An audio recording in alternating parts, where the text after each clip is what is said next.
Olá, vamos lá? Hoje quero trazer algumas reflexões iniciais. Dentro dessas reflexões iniciais, tem a ver algumas construções sobre morosidade da justiça. Durante muitos anos se repete a ideia de a justiça é muito demorada, a justiça é demorada, né? Você certamente já ouviu muitas vezes, né, se dizer sobre a demora da justiça.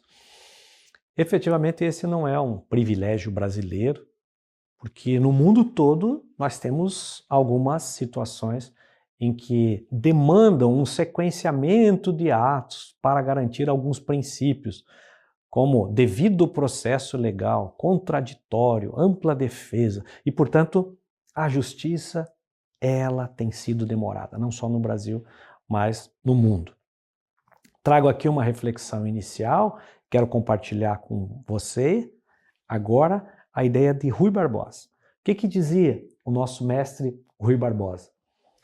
Justiça atrasada não é justiça, senão injustiça qualificada e manifesta. O que lhe parece essa observação?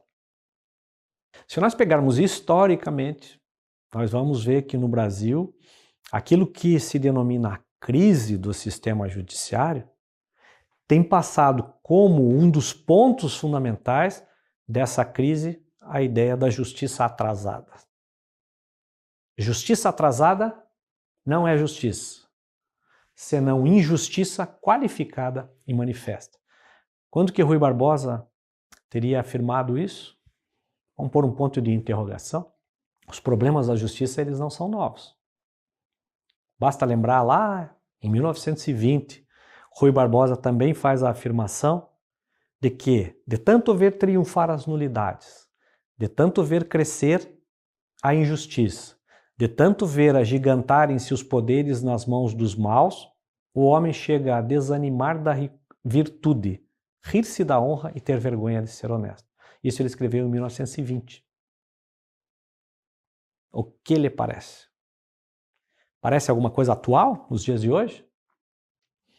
Essa é a primeira reflexão que eu quero que você faça para que nós possamos agora pensar alternativas, né? Por isso se fala em métodos alternativos. Alternativos ao sistema demorado, ao sistema da justiça atrasada, alternativa ao sistema judiciário.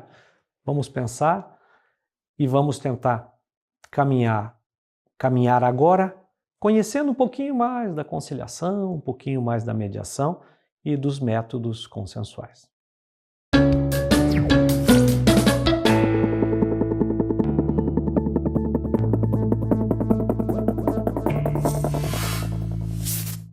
Vamos conhecer um pouco melhor a conciliação, mediação, a história dela, da conciliação e da mediação. A conciliação, nossa velha conhecida já há muitos anos no Brasil, nós vamos verificar que desde a Constituição do Império ela já existe. A mediação, de certa forma, nova, mas em outros países, como nós vamos ver, ela existe há muito tempo, há muitos anos, né? Então, por exemplo, se nós formos pensar, a conciliação, nossa velha conhecida desde a Constituição do Império, mas a China já registrava em relação a mediadores 4.000 anos, ela já era conhecida na China. Então a mediação já tem um histórico, né, muito grande. E alguns até dizem que até antes, mais do que 4.000 anos, já era conhecida a ideia de mediação de conflitos. E aqui, quando nós pensamos na conciliação, a conciliação, como nossa velha conhecida, desde a Constituição do Império, ela tem sido trabalhada de uma maneira interessante, mas com o tempo ela foi agregando alguns valores, ela foi agregando algumas técnicas da mediação, como nós vamos ver agora.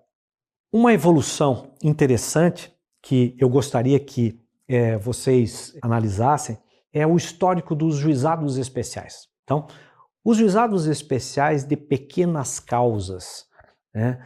A história da conciliação e a história de uma conciliação moderna, de uma conciliação mais adequada, ela tem uma relação íntima com o juizado de pequenas causas. Eu mesmo fiz parte desta experiência. À época, como assessor do Tribunal de Justiça do Estado do Paraná, havia projetos experimentais. Lá no Rio Grande do Sul, em 1982, começou um projeto experimental, Conselhos de Conciliação e Arbitramento. E aí veio para o Brasil, para o Paraná, veio para o Brasil como uma ideia de tentar multiplicar ou trazer alguma ideia que já havia nos Estados Unidos há muitos anos. Rio Grande do Sul foi o pioneiro, o Paraná veio em seguida, em 1983, com Conselhos de Conciliação e Arbitramento. Era a ideia inicial, a primeira semente dos juizados de pequenas causas. Em 1984 veio a Lei 7.244 e nasce no Brasil, então, aquilo que a população veio a chamar de Tribunal de Pequenas Causas. Eram juizados com linguagem simples, acessível, dispensavam advogados para determinadas causas, até 20 salários mínimos. Oralidade, simplicidade, economia processual eram alguns dos critérios que norteavam esses juizados de pequenas causas. Lembro-me que foi como verdadeiramente tivesse o Brasil aberto a porta da justiça ao cidadão comum, ao cidadão mais simples. Relembrando, lá no nosso primeiro encontro, quando nós falávamos de Mauro Capelletti e Brian Garf, primeira onda de acesso à justiça, dar acesso à justiça ao pobre, o juizado especial, num primeiro momento, conseguiu essa rica finalidade, porque conseguia fazer com que a população viesse de uma maneira simples, conversar, contar o seu caso, não precisava escrever, não havia linguagem técnico-jurídica que pudesse afastar o cidadão. Então a história dos juizados de pequenas causas no Brasil foi muito importante, significativa, até para ressignificar a nossa velha conciliação. Durante muito tempo a conciliação ficou um pouco esquecida, pouco utilizada, percentual muito baixo de conciliação, e vem o juizado de pequenas causas e tem como pedra de toque, tem como carro-chefe a ideia da conciliação. E uma conciliação ressignificada, uma conciliação que procurava atender as pessoas de uma linguagem simples, acessível, permitindo que as pessoas pudessem ser ouvidas, as pessoas contar o seu causo, contar o seu caso, para que o atendente pudesse então registrar e ao mesmo tempo o caso fosse levado para uma sessão inicial de conciliação.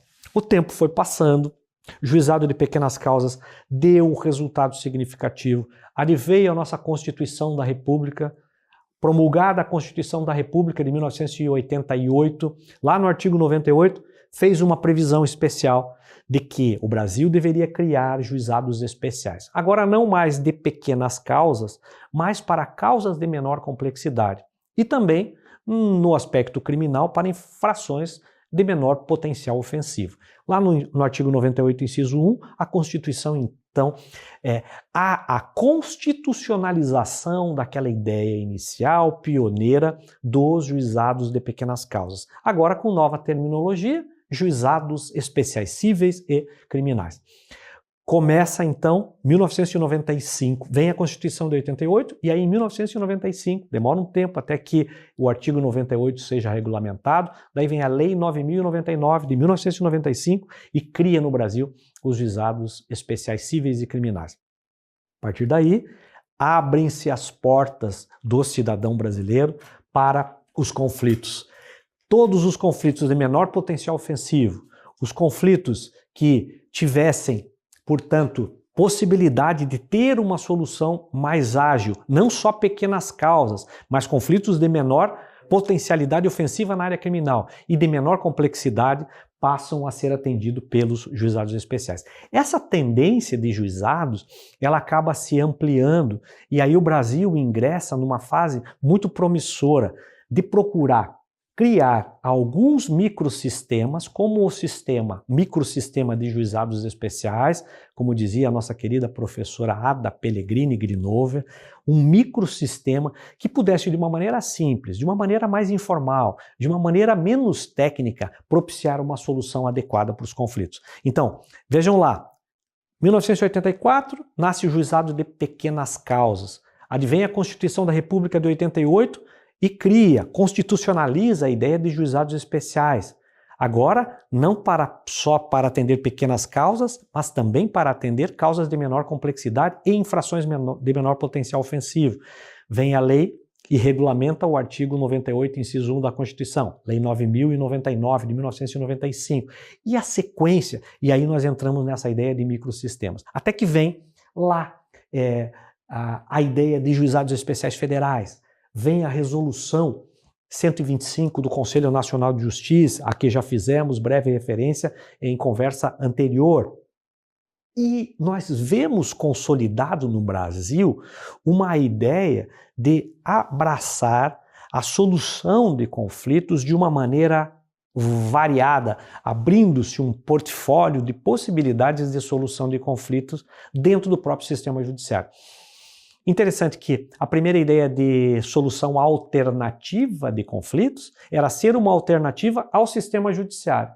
Entretanto, o que nós vimos com esses microsistemas é que se criaram alternativas dentro do próprio sistema judiciário.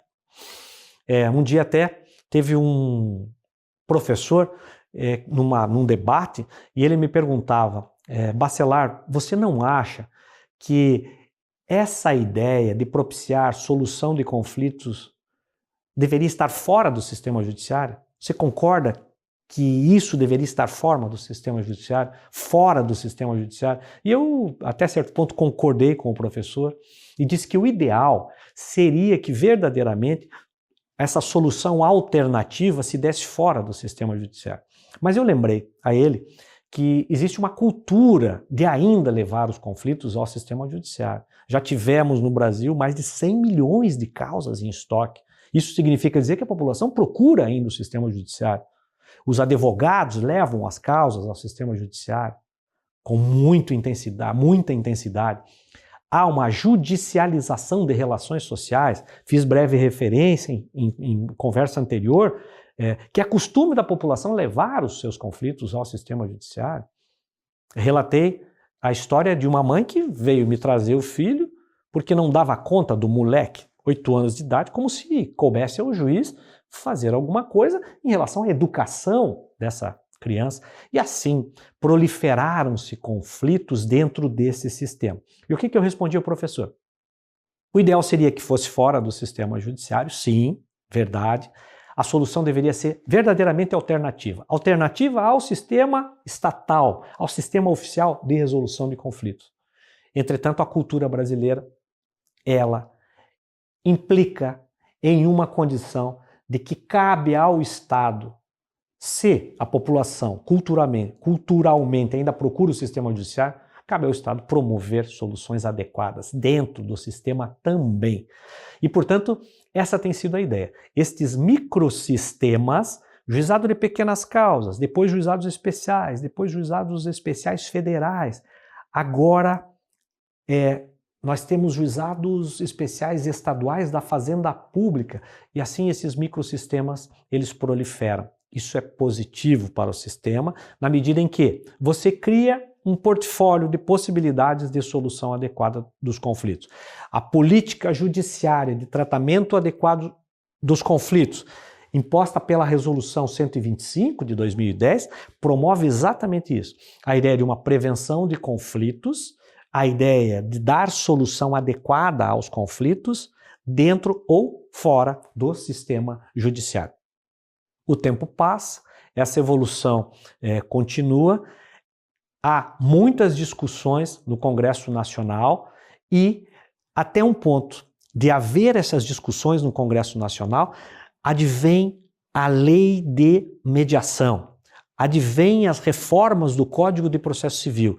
E todas essas reformas do Código de Processo Civil e da lei de mediação consolidam no Brasil a ideia de que é possível, sim, dar cumprimento àquele mandamento constitucional que está previsto no preâmbulo da nossa Constituição, comprometida com a solução pacífica das controvérsias no âmbito interno e internacional. Uma sociedade fraterna é possível construir não só do ponto de vista de assegurar uma ordem jurídica justa, como diria o professor Kazuo Watanabe, do ponto de vista do direito material, mas também instrumentalizar o sistema, instrumentalizar todo o sistema judiciário por meio de políticas nacionais, a fim de que a solução dos conflitos se dê da maneira mais adequada ao cidadão. Que o cidadão se sinta confortável dentro de um portfólio de procurar a solução que seja mais adequada e não só a solução imposta pelo sistema judiciário. Note-se, nem um método, e nós vamos repetir sobre isso, vamos falar bastante sobre solução adequada dos conflitos. Nenhum método é melhor ou pior do que o outro, mas cada um vai encontrar sua verdadeira adequação naquilo que seja possível encontrar como solução adequada. Natureza do conflito, relacionamento anterior entre as pessoas, postura do terceiro interventor, conciliador, mediador, ou até mesmo o magistrado, quando, não havendo a estrutura necessária de conciliadores, ele próprio pratica a conciliação, ele próprio dirige a conciliação. Todos esses instrumentos, dentro de uma política nacional de tratamento adequado dos conflitos, visa atender o cidadão de uma maneira mais adequada, prestar um serviço de excelência e de qualidade ao cidadão, a fim de que todos, ao final, encontrem aquele desafio do próprio direito, do próprio sistema judiciário, que é encontrar a verdadeira pacificação social.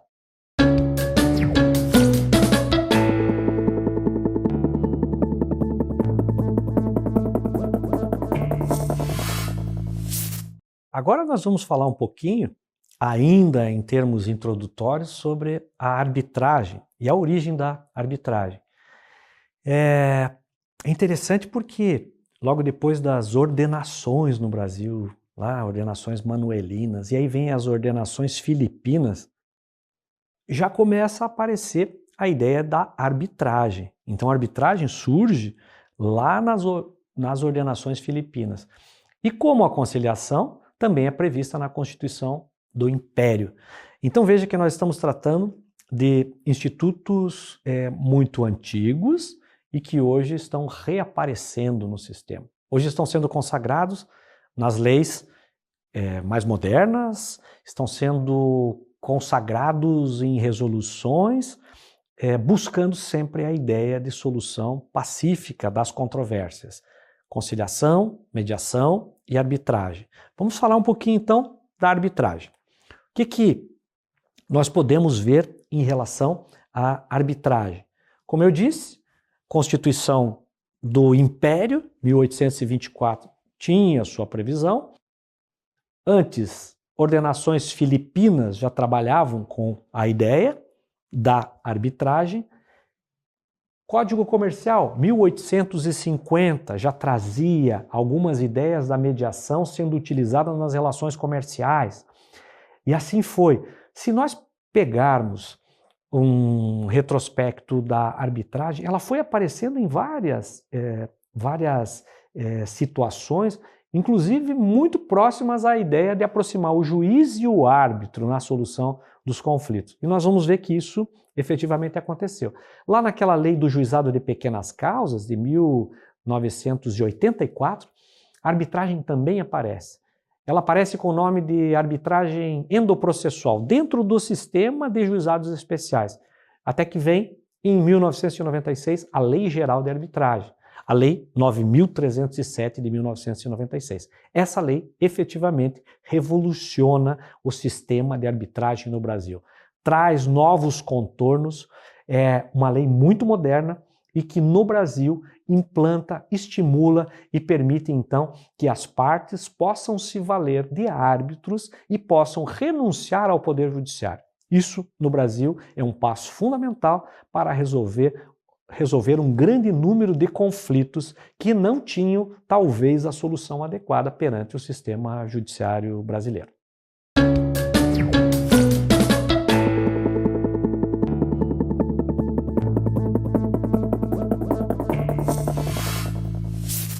Avancemos agora falando um pouquinho mais sobre conciliação, mediação e arbitragem e procurando entender um pouco o que aconteceu dentro desse processo, né? No contexto desse processo evolutivo. Se de um lado, ao início, se pensava que todas as causas deveriam ser levadas ao Poder Judiciário, de uma solução estatal imposta, adjudicada, seria sempre essa regra, o objeto da conciliação, da mediação e arbitragem foi sendo flexibilizado, estendido e ampliado, né? Então nós vamos ver que o que acontece nesse contexto é que muitos dos direitos, muitos dos conflitos, muitas das situações foram sendo cada vez mais estimuladas. Direitos patrimoniais disponíveis, né? Passa a se pensar da seguinte maneira: se as pessoas são capazes, elas têm direitos disponíveis, por que elas são obrigadas a levar tudo ao sistema judiciário? Não faz sentido. Houve uma ideia, portanto, de ampliação das possibilidades de que as pessoas, tendo capacidade e tendo direitos disponíveis, pudessem levar esses conflitos ao sistema judiciário. Perceba que essa ideia da conciliação, da mediação e da arbitragem cada vez mais começou a ter um alargamento das possibilidades de utilização. Se de um lado, antigamente, era uma exceção à regra, passa agora a ter um estímulo por meio das políticas públicas, por meio da legislação, por meio dos próprios profissionais. Você, profissional do direito, hoje, no contexto atual, você estimula a solução fora do sistema judiciário, né? Gradativamente, nessa modernidade líquida, nessa pós-modernidade, os profissionais já se inserem numa ideia de estimular soluções fora do sistema judiciário. Não significa dizer, já disse isso anteriormente, que uma possibilidade seja melhor do que a outra, ou que eu deva me afastar do sistema judiciário, porque o sistema judiciário é moroso, como diria Rui Barbosa. Justiça atrasada não é justiça, senão injustiça qualificada e manifesta. Vejam, isso durante muito tempo passou a prevalecer, essa concepção. Agora a ideia é que nós possamos ter soluções rápidas também, adjudicadas dentro do sistema judiciário, porque cooperativamente nós vamos ter outras possibilidades de solução de conflitos. Evidentemente que a justiça vai ser atrasada se todas as causas tiverem que chegar no sistema judiciário para a solução adjudicada.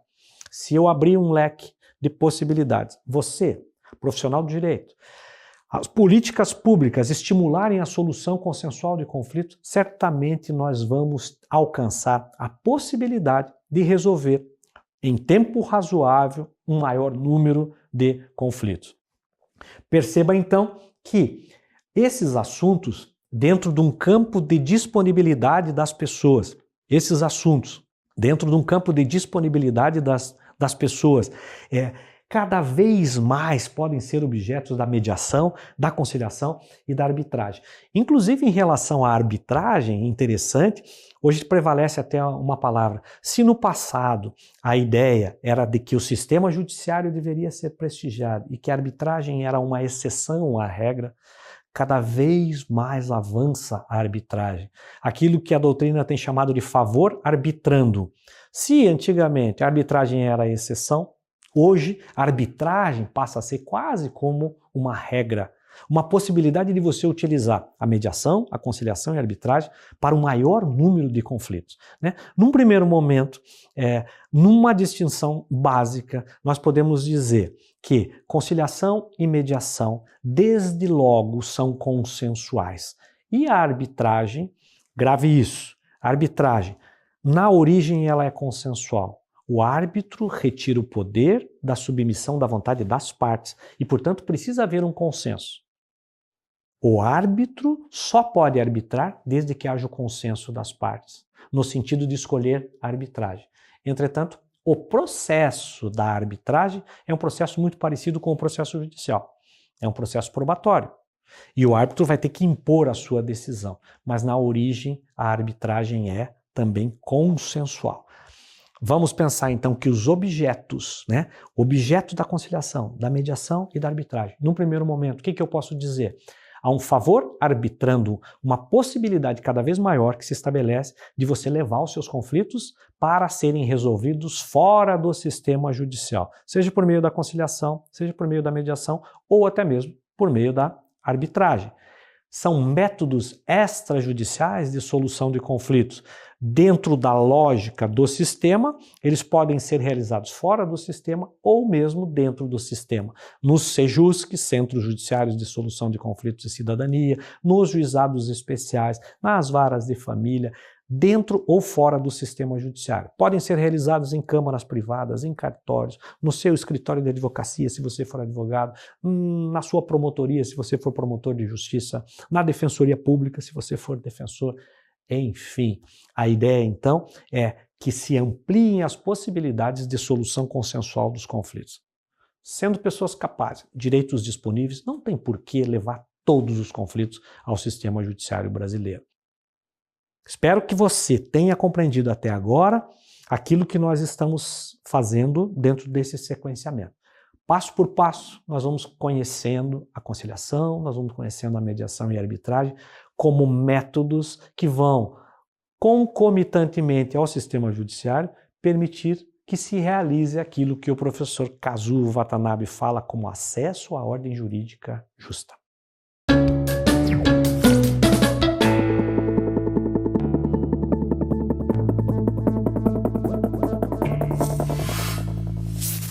Agora vamos lá, vamos avançar um pouco nas primeiras distinções.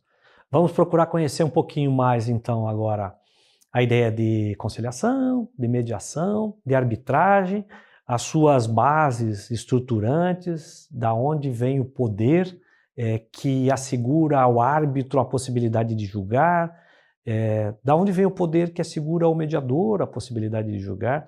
Como que se estabelece essa credibilidade em relação ao conciliador, o mediador e ao árbitro? Então, avancemos procurando, então, agora, verificar que a conciliação e a mediação integram os métodos consensuais de solução de conflitos. Então, a mediação e a conciliação integram os métodos consensuais.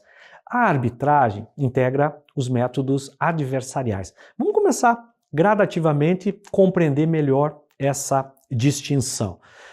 Qual que é a diferença entre os métodos consensuais e os métodos adversariais?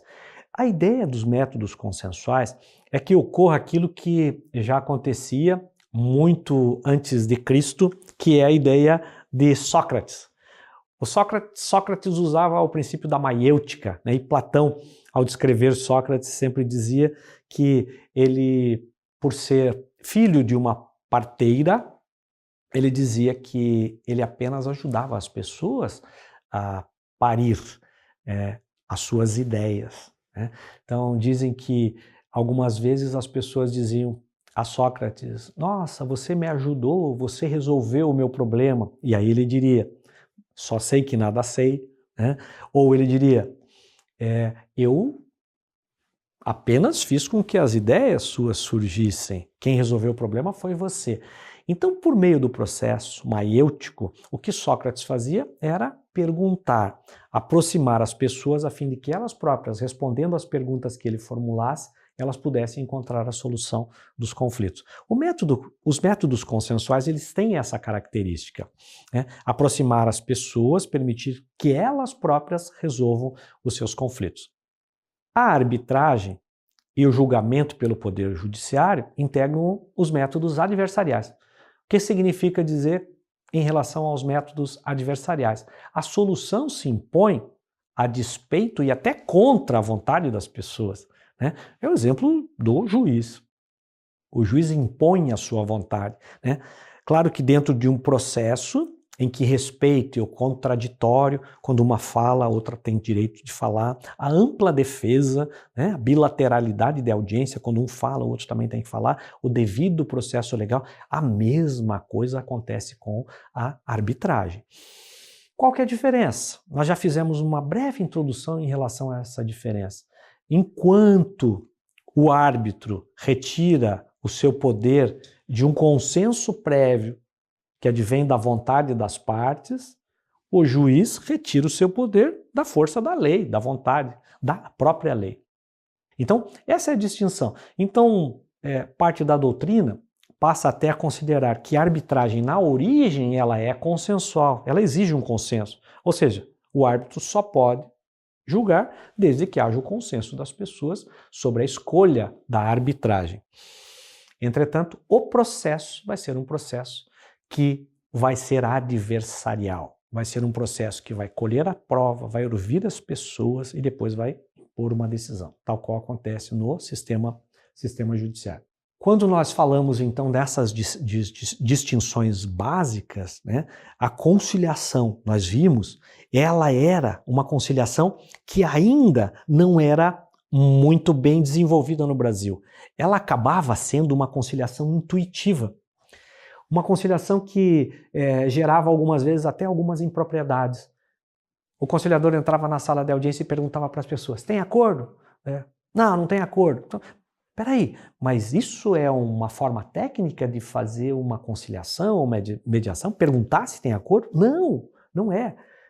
A forma técnica de fazer uma conciliação ou mediação é ouvir as pessoas no primeiro momento com curiosidade, de quem não sabe, curiosidade de quem não sabe, reafirmo isso, curiosidade de quem não sabe. Ou seja, grande qualidade do conciliador e do mediador é não saber, é ter curiosidade para extrair das próprias pessoas a fala, os interesses, as necessidades das pessoas. E é essa a essência da mediação e da conciliação. Fazer com que as pessoas possam contar as suas histórias e elas sendo ouvidas, ele possa intermediar essa comunicação, fazer a aproximação das pessoas para que a solução possa se estabelecer por elas próprias, diferentemente da arbitragem. Embora todo mundo fale mediação e arbitragem, lembre dessas distinções. A mediação se aproxima mais da conciliação do que da arbitragem. A arbitragem se aproxima mais do julgamento do poder judiciário do que da mediação. Por quê? Porque são métodos diferentes. Os métodos adversariais são aqueles que se aplicam ao julgamento do poder judiciário e à arbitragem. Métodos adversariais. Quais as características dos métodos adversariais? Normalmente tem um pedido, tem uma contestação a esse pedido, há uma discussão sobre isso. As pessoas dizem como pretendem provar o seu direito. O árbitro ou o juiz colhem as provas, ouvem testemunhas e, ao final, proferem uma decisão. A solução? Um ganha, o outro perde. O processo adversarial sempre termina com uma decisão. Um ganha, o outro perde. Agora vamos pensar nos métodos consensuais. Conciliação, mediação. Conciliação e mediação. Tem provas? Não, não tem provas. Mas como que você vai decidir a questão se não tem provas? É porque você não vai decidir as questões. Você, conciliador, você, mediador, não tem que decidir nada. Você vai ter que ouvir as pessoas e as pessoas, quando responderem às perguntas que você for formular, elas próprias vão encontrar as soluções adequadas. Não há prova, não há julgamento. E prevalece no Brasil um conceito muito importante, que é o conceito da confidencialidade do processo. Tudo que for conversado numa conciliação, tudo que for conversado numa mediação, permanecem sigilosos. E isso implica em um dever de sigilo de todos que participarem do processo. Se eu participei como mediador, se eu participei como conciliador, eu sou obrigado a guardar o dever de sigilo. Quem mais? Todas as pessoas que participarem do processo. Auxiliares da justiça, servidores, todas as pessoas, sejam em câmaras públicas, câmaras privadas, sejam em ofícios, serventias notariais, registrais, seja perante a defensoria pública, seja em todos os locais, o sigilo deve prevalecer como dever do profissional e a confidencialidade do processo, da conciliação e da mediação. A arbitragem também tem essa mesma característica. Se eu tivesse de fazer uma distinção prévia, ainda preliminar, entre a arbitragem e o poder judiciário, eu diria: todas as decisões do poder judiciário são públicas, ressalvadas as hipóteses de segredo de justiça que são excepcionais. Na arbitragem, a regra é a confidencialidade. Não há publicidade na arbitragem, exceto agora, nós vamos ver em algumas outras oportunidades, algumas situações em que a confidencialidade, para resolver questões de interesse público, onde a arbitragem hoje ela pode prevalecer, então a confidencialidade vai ter que ser mitigada.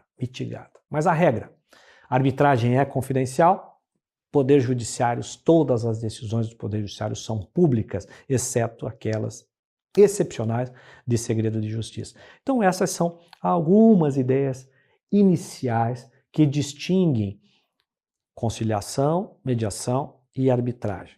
Fique ligado em relação a essas ideias iniciais, distinguindo, portanto, os métodos, né? Conciliação e mediação, métodos consensuais; arbitragem, julgamento pelo Poder Judiciário, métodos adversariais. Vai ser muito importante que você fixe esses primeiros conceitos, porque isso vai ser muito importante no sequenciamento pedagógico que eu preparei para você.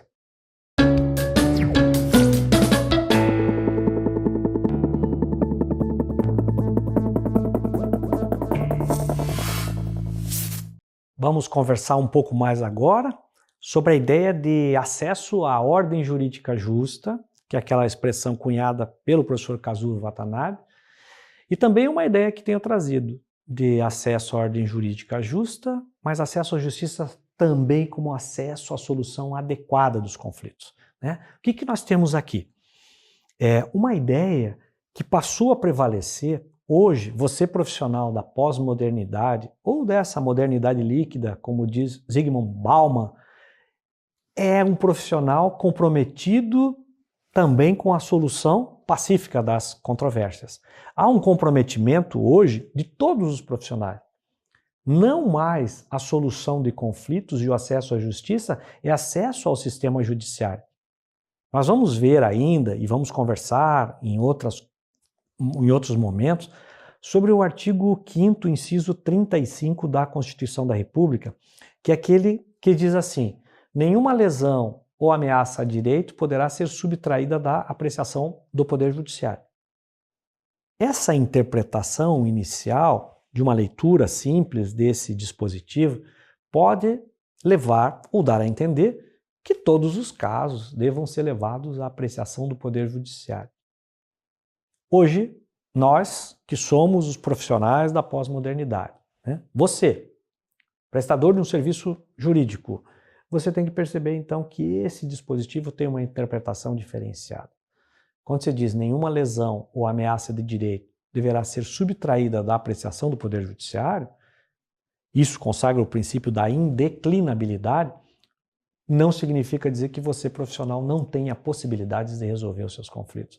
E a legislação mais moderna, hoje, consagra exatamente essa possibilidade. A possibilidade de que convivam a possibilidade de buscar o sistema judiciário sempre que necessário, mas ao mesmo tempo, de maneira cooperativa, todos os profissionais sejam responsáveis também pela solução adequada dos conflitos. E aqui veja, o judiciário dentro ou fora do sistema. Eu posso imaginar, portanto, que a solução vá se dar dentro do sistema judiciário.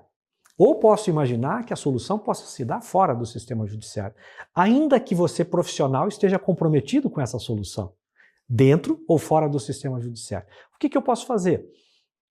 Dentro do meu escritório de advocacia, e isso já acontece em muitos lugares do mundo, como nos Estados Unidos da América, no Canadá, na Nova Zelândia, há escritórios de advocacia que têm os seus setores próprios de solução adequada dos conflitos, setores de mediação e arbitragem. No Brasil, muitos escritórios já trazem agora os seus departamentos de conciliação, de mediação e de arbitragem dentro do próprio sistema.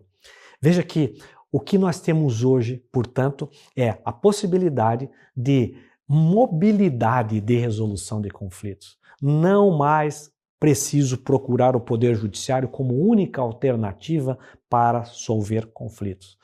Eu tenho agora a possibilidade de encontrar soluções adequadas para a solução de conflitos dentro ou fora do sistema judiciário. É essa a ideia dessa pós-modernidade. Você profissional, defensor público na Defensoria Pública, escritórios modelos ou escritórios de práticas jurídicas de universidades estão promovendo solução adequada dos conflitos. Ministério Público, suas promotorias, várias coordenadorias têm promovido a possibilidade de solução, inclusive com departamentos específicos, como verdadeiros microsistemas dentro da estrutura do Ministério Público. Hoje a gente já vê proliferar pelo Brasil. Então, hoje todos nós temos esse compromisso. Acesso à justiça é o acesso que Kazuo Watanabe dizia, com letra minúscula, é acesso à solução adequada do conflito, dentro ou fora do sistema judiciário. É acesso à ordem jurídica justa. Vamos falar muito sobre acesso à ordem jurídica justa, sobre acesso à solução adequada dos conflitos. Quero que você vá gravando, que a cada passo que nós damos em prol da busca da pacificação, nós estamos fazendo cumprir aqueles dispositivos a partir do preâmbulo da Constituição. Estamos fazendo cumprir o princípio da dignidade da pessoa humana, valorizando o ser humano, né? Não dá mais para imaginar que o sistema judiciário tenha de substituir as pessoas em todos os casos e aplicar a lei ao caso concreto. Talvez esteja na hora, e esse processo começa a se estabelecer com você, profissional da pós-modernidade, da modernidade líquida, passa a se estabelecer que cabe a nós, profissionais da área jurídica, nós outros magistrados, advogados, defensores públicos, promotores, promovermos a devolução do direito que as pessoas tiveram de resolver os seus conflitos. Empoderar as pessoas de uma maneira adequada para que elas próprias possam encontrar as soluções mais adequadas para os seus conflitos. Essa vai ser a nossa tônica das nossas conversas. O nosso desafio vai ser falar sobre acesso à justiça não como acesso ao Poder Judiciário, mas como acesso à ordem jurídica justa, acesso à solução adequada dos conflitos, com mobilidade dentro ou fora do sistema judiciário. Conto com você nessa empreitada de modificar esse estado de coisas e alcançarmos efetivamente a pacificação social, finalidade do direito, finalidade da própria existência do Poder Judiciário.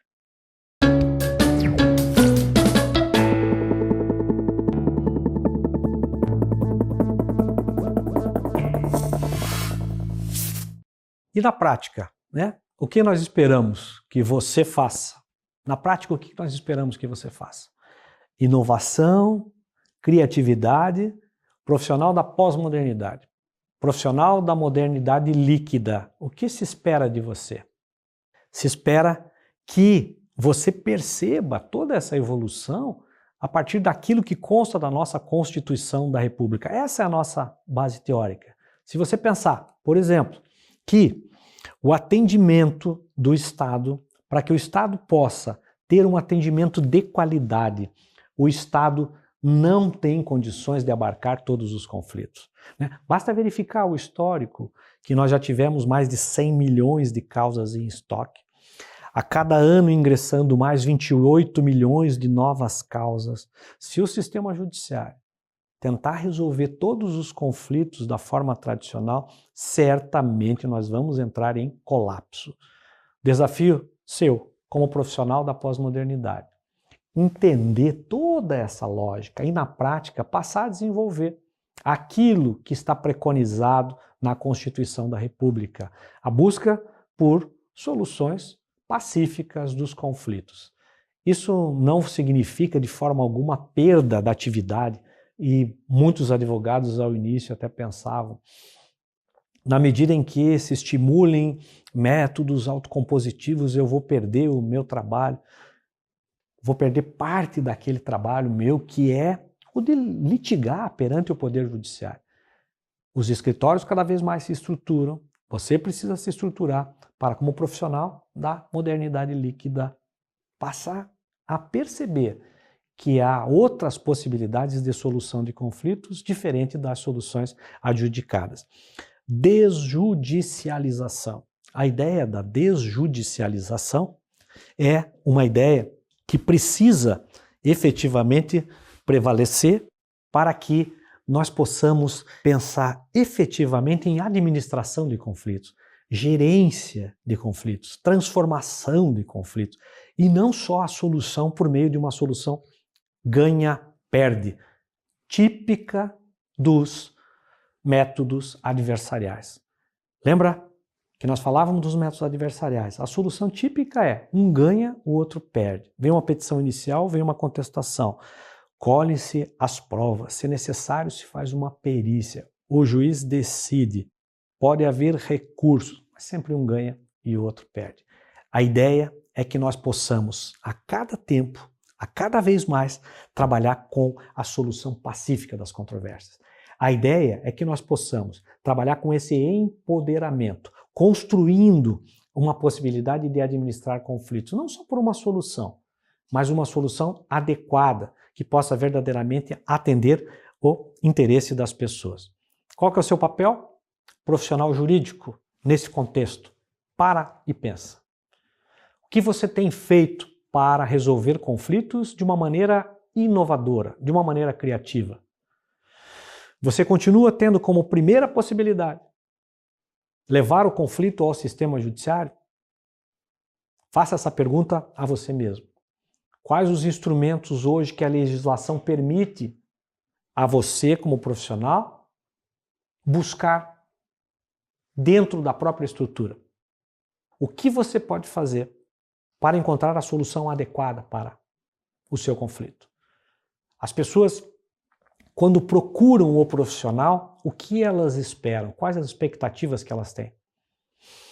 Hoje, parece que o desafio nosso é encontrar soluções adequadas. E eu vou encontrar todas as possibilidades que a legislação me permite. A legislação estimula a cada passo, Código de Processo Civil, Lei de Mediação, as regulamentações administrativas do Conselho Nacional de Justiça. No seu tribunal local, nos tribunais regionais federais, há uma normatização específica. Há manuais que se estabelecem possibilitando uma gama de mobilidade maior para a solução adequada dos conflitos. Acesso à ordem jurídica justa, acesso à solução adequada dos conflitos, dentro ou fora do sistema judiciário. Seu papel é fundamental na construção de uma nova sociedade, uma sociedade fraterna, uma sociedade mais justa, uma sociedade que permita que as pessoas, elas próprias, tenham voz para resolver os seus conflitos. Que as pessoas tenham voz não para serem substituídas pelo sistema judiciário por uma decisão de fora, que vem de fora para dentro, mas que elas próprias possam construir as soluções mais adequadas. Dentro deste portfólio de possibilidades, nós vamos estudar isso, nós vamos verificar que nenhuma é melhor do que a outra. Talvez o sistema judiciário, em alguns casos, seja o mais adequado. Mas você, profissional, tem que conhecer cada uma dessas portas, cada uma destas possibilidades. E você deve estimular, porque a lei exige que você o faça. Cabe aos advogados, cabe aos juízes, cabe aos promotores de justiça, cabe aos defensores, enfim, a todos os profissionais do direito, estimular a solução consensual do conflito. E cabe ao próprio Estado estimular a solução consensual do conflito. Por isso, dentro da ideia de macro desafios, planejamento estratégico do sistema judiciário, está consagrada a solução consensual de conflitos fora do sistema judiciário, a prevenção de novas demandas, porque assim, cooperativamente, todos nós juntos poderemos fazer com que a verdadeira pacificação social ela possa ser realizada no Brasil.